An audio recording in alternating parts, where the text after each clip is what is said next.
അനുഭവിച്ചുകൊണ്ടിരിക്കുന്നത് ലോകത്ത് ഇപ്പോഴും. അതാണ് ഇന്ന് അനുഭവിച്ചുകൊണ്ടിരിക്കുന്നത്. അനുഭവിച്ചേ പറ്റൂ.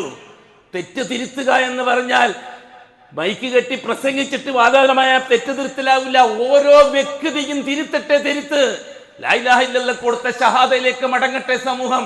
മുഹമ്മദുർ റസൂലിലേക്ക് കൊടുത്ത ഷഹാദത്തിലേക്ക് മടങ്ങട്ടെ സമൂഹം. 2 ഷഹാദ പ്രാവർത്തികമാക്കാൻ അസ്ഹാബു റസൂലില്ലാഹിലേക്ക് മടങ്ങട്ടെ. അപ്പോഴേ ഉള്ളൂ ദീൻ പൂർത്തിയാവുകയുള്ളൂ. വല്ലാഹി മറ്റൊരു സംവിധാനം കൊണ്ടും ദീനുൽ ഇസ്ലാം ഇവിടെ പൂർത്തിയാകാൻ പോകുന്നില്ല. ദീനുൽ ഇസ്ലാം പൂർത്തിയാകാത്ത കാലത്തോളം ഈ നോവ് അവസാനിക്കുകയും ഇല്ല. ഇത് അള്ളാഹുവിന്റെ വാഅദയാണ്, അള്ളാഹുവിന്റെ അംറ. അല്ലാഹു സുബ്ഹാനഹു വ തആല മൂസാ അലൈഹി സ്വലാത്തു വസ്സലാമിനോട് പറഞ്ഞു, മുസ്ലിമീങ്ങളെയും കൂട്ടിയിട്ട് ഫലസ്തീനിലേക്ക് നാട് വിട്ടോളാൻ. അതെ, അല്ലാഹു തആല അവസരം ഉണ്ടാക്കുകയാണ്. ഗൈബ് അല്ലാഹ്ക്കേ അറിയുള്ളൂ. പറയും പോലെ കേൾക്കാനേ മുഅ്മിനീങ്ങൾക്ക് അവകാശമുള്ളൂ.